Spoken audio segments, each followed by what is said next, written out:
This is test one. Okay, this is my first video and I want to share some things with you.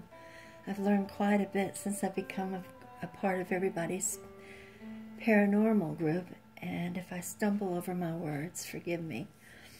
But a lot of things I've had for years, and other things are very new to me. We believe in a lot of things, a lot of different things that are out of the norm, I suppose. One of them is we believe in red as a protector. It wards the evil eye off of you. Also, we believe in, you know, as a child, you have treasures, okay?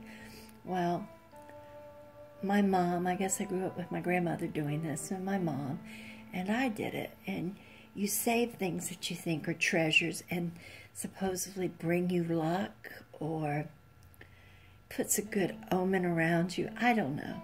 This, for instance, is a bone bead that my son made when he was, made a necklace out of when he was 15. Him and I put it together.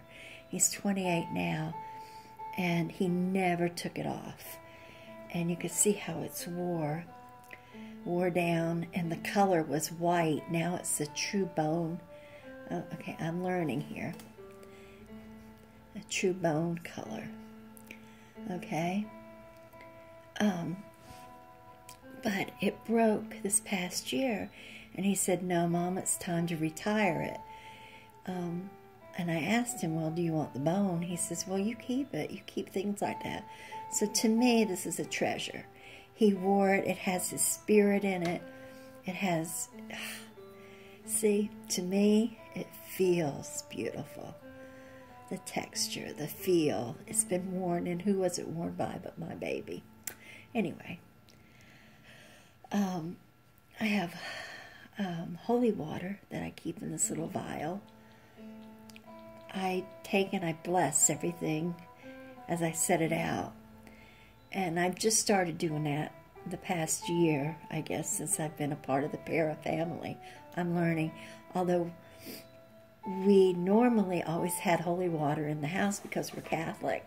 I haven't, I guess, for several years because I kind of drifted away and married into a non-Catholic family. But now we keep it in the house again.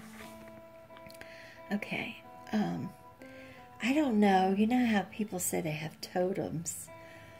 Or, yeah, totem animal. Well, I don't know if you can have a totem stone, per se, but I've been lucky through the years of doing my artwork where I've been given a lot of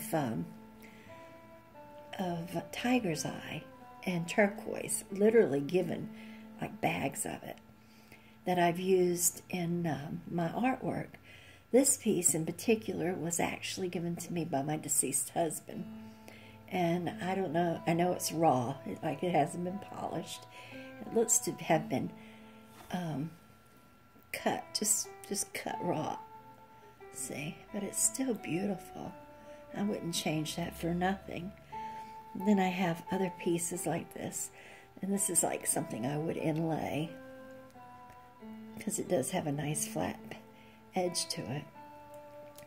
And then I was given a bag full of these tube-like pieces, and I did a trade at a big show with a man. He wanted a couple of pieces of gourd, and he cut them all in half for me so I could inlay them. I'll have to pick that up in a minute.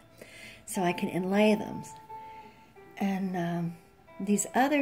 all the other pieces you see here are what I've collected through the years. We would go to the Smokies, and you always had these bins of little stones, and well, I'd always fumble through them and want them, and you know, I always loved stones. Oh, this piece here was another piece my deceased husband gave me, and asking a few of you online told me that this possibly could, let's see if we could get the color in that, could possibly be sandstone and opal of some sort.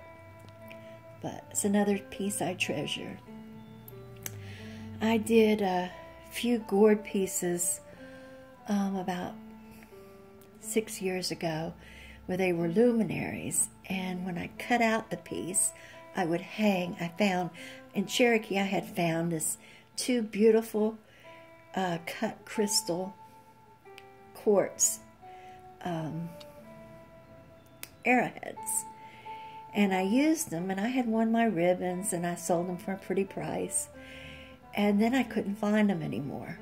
And they said the only thing you could get as far as that goes, because they were so rare, would be out of old TV tubes. You could get the cut crystal, you know, from the cut arrowhead from the TV tubes. And it's like, I didn't want that. Finally, this past year, I found a guy out in Arizona that had some cut out of quartz, and I bought several from him. So this is my lucky quartz arrowhead. Anyway, I had seen the spirit dice that Kat was using. Oh my God, talk about drawing me in. I wanted them so bad. And at the time when she first brought them out, even though they were like, what, 15 and 25, depending on how many you bought, I didn't have the money. So I'm thinking, well, I would burn. But then I got to thinking, you don't really know if those blocks are actually balanced right. You know, all this is going through my head that I could order. And then I got to thinking, well, you know, I would bless anything anyway that I had gotten or made. So at Christmas time, I traded a lady one of my gourd ornaments for a brand new game of Boggle, which has 16 dice. And I've blessed them and said prayers. I used the holy water, but I also set them underneath a full moon. And I love them. They really are surprisingly, surprisingly, they work well for me. So, this is another treasure. When my husband and I divorced, I moved into a house that was actually downtown, but I was so lucky that I had this huge wooded area behind us. And for the past 30 years prior to that, we lived either on a Girl Scout camp in the woods or out in the country in the woods. So I love the idea of being able to walk to a store or walk, or being so close, you know, a half-a-minute drive somewhere, but yet still have the outside. Well, my sons and I would go wandering out in the woods, and I found these beautiful vines. Well, this one is part of a huge vine that my son and I pulled down. Now, mind you, they were dead already. I didn't kill anything to acquire what I have. I don't believe in that. But I guess that's all a part of my life, you know. But anyway, whenever we pulled this vine down, I got this amazing feeling. The more I rubbed up and down this vine, and it was long. All right, this is just the end of it, of one piece. It was very long. It was my son that helped me on that one. He's 6'3", and it was much longer than him.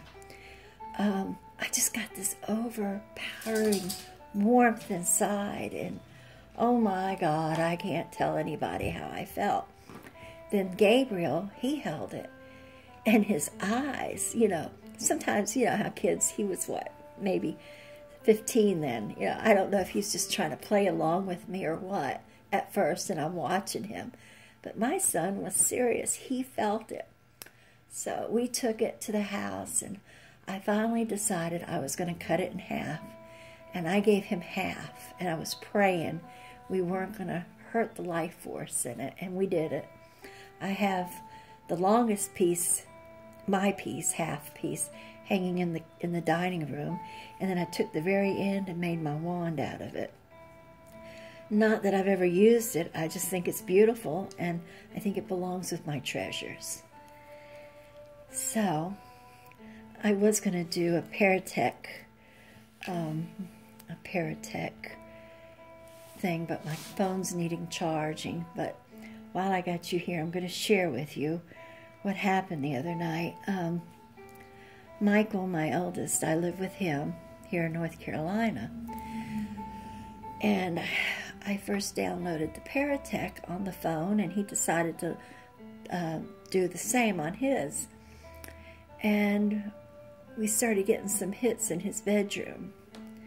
So we came out here into the living room, and we're sitting here, and I started naming off. I says, well, Mama, is it you that's around us? Is it, and then nothing, and then Eli. And by using the two Paratechs, it sort of starts forming a sentence like, you know, would you go? And then, you know, would you on one phone, then go on the next, and it goes on. So anyway, let's, I guess, make a long story short. We held them both in here. And I mentioned, okay, Eli, is it you? Well, Eli was a ghost I grew up with. I mean, from the time I was little, maybe 6 or 7, maybe 8, until I was 22 when he left. And all of a sudden, the word, Eliza? No. It's another word for Eli. Came up, and it's a male's name. But came up, and it's like, what? You know, it was so close. Then we're looking, and it starts naming off portrait, God. Then it names off clock. Then it names off fire. Then it names off Mary. And we're saying it out loud. This is from one phone to the next, and my eyes hit the fireplace. And across the top of my fireplace is all of these objects it's naming off. And it's like, it was confirming that it had to either be Mama or Eli. I think it was Eli. It could have been Mama. I don't know. But whoever it was, they were confirming it. And I still get excited. But anyway, that was so cool and so awesome. I said I didn't want to ever do another one until we could record it. But of course we did. And today I just got the piece in to hook to the tripod so I could actually start recording. So my friends, I think I've talked your ears off now. It's 13 minutes and I don't know what I have to do to get this to load. I want to tell you that you have no idea how much I appreciate your friendship, all of you, on G+ and on Facebook, but I met you all on G+. I am not going to post this public. I'm going to just post it on my page and maybe share it in a group for you to watch. And please tell me how my voice sounds, if you can hear the music in the background, if it's overwhelming. Any suggestions, anything, I appreciate it all, and I love you. And from my heart, I always say hugs, but I mean that. I go by Hippie Hugs with Love, because hugs to me, whether far away or up close, mean the world. God bless y'all. Love you. Take care.